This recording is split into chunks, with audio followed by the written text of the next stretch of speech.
Hello, thanks for joining us again on the channel.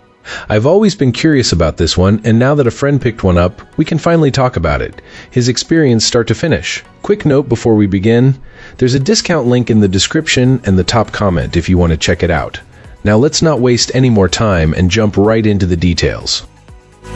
So, I just spent the first couple hours with this portable inverter generator and wanted to walk you through how I approached the break-in and what to expect when you first fire it up. Right out of the box, I started with a careful prep routine. I pulled the spark plug, saved the foam, and before anything else, I removed the screws and brackets under the frame. The goal was to give the engine a smooth first motion, not rush it. Then I followed the unusual but practical break-in step of putting a small amount of oil directly into the cylinder with a straw, so the piston isn't dry as it starts moving.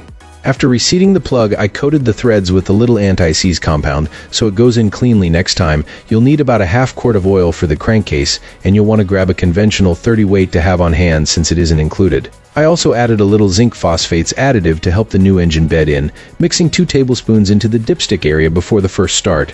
The idea is to coat the sliding parts and avoid glazing as the engine warms up. The first hour, I kept the loads light and worked the throttle with eco mode engaged, letting the engine follow the demand rather than forcing full capacity. I did a couple of different loads, a space heater at one point, then a heat gun, but never held a single heavy load for long. The goal was slow, steady seating of the seals and bearings. After that first hour, I drained the initial oil and refilled with fresh 30 weight oil, mixing the rest of the additive in with the new fill. Then I ran a short idle to warm and verify everything was settling. The next stage was to introduce more real usage.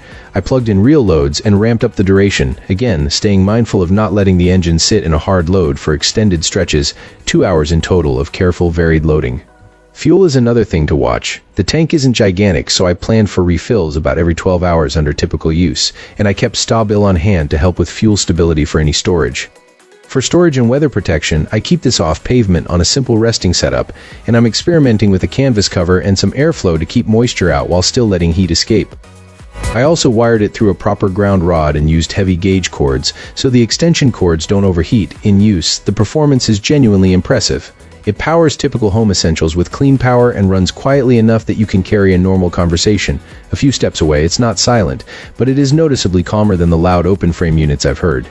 It's also easy to use day to day, and the display gives you a quick read on fuel and load, which helps with planning. The 2 drawbacks I noticed: this thing is heavy, even with wheels and a pull handle, and there was a very small oil leak after extended use once. Neither ruined the experience, but it's worth knowing before you buy. Bottom line, this portable inverter generator delivers solid power, sensible brake and guidance will pay off, and it's a reliable helper for outages without making your home a soundstage. If you're looking for dependable, reasonably quiet backup power, this is a strong candidate. That's it for today's review. Thanks for watching. I hope it helped you out. If you're interested, I've left a link in the description where you can check it out. Sometimes there are good discounts available there. See you next time.